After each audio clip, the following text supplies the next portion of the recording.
let me consider what I most lament in the failures of the church.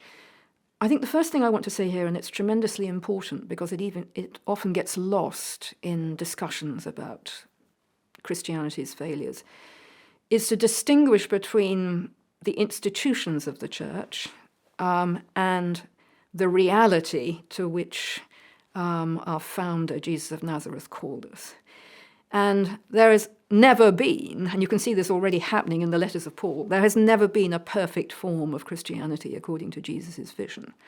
It is always confected out of sinful and frail humans, and the institutional parts of it are themselves, of course, subject to corruption.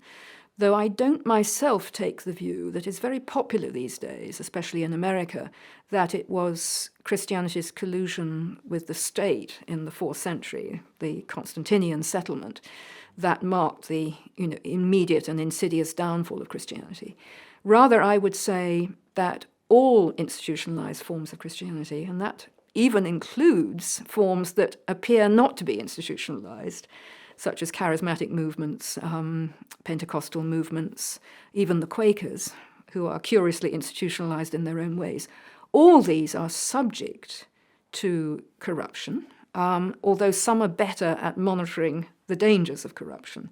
And where you have a collusion between church and state that is unthinking in its continuance, then there is probably more danger.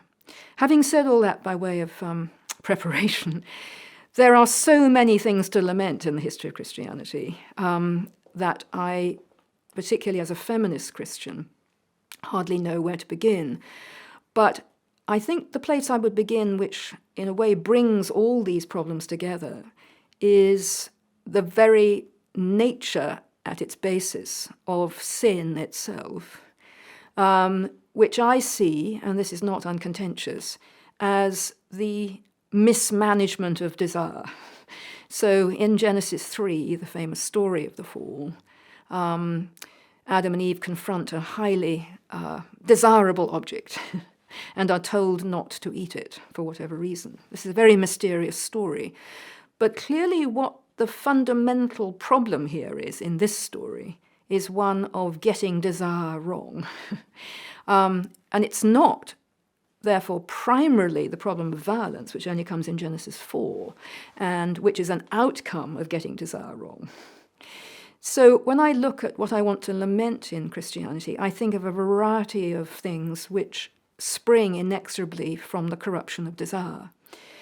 One is the misuse of power in various forms, and this, of course, has included such enterprises as the Crusades, where blood has been spilled on behalf of the hegemony of Christianity.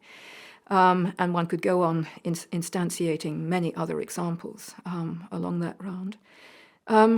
Another version of the corruption of desire and the mismanagement of it is the patriarchal dimension of Christianity, which hovers from the start, and yet is not, in my view, this is contentious, but not in my view, intrinsic to the teaching of Jesus.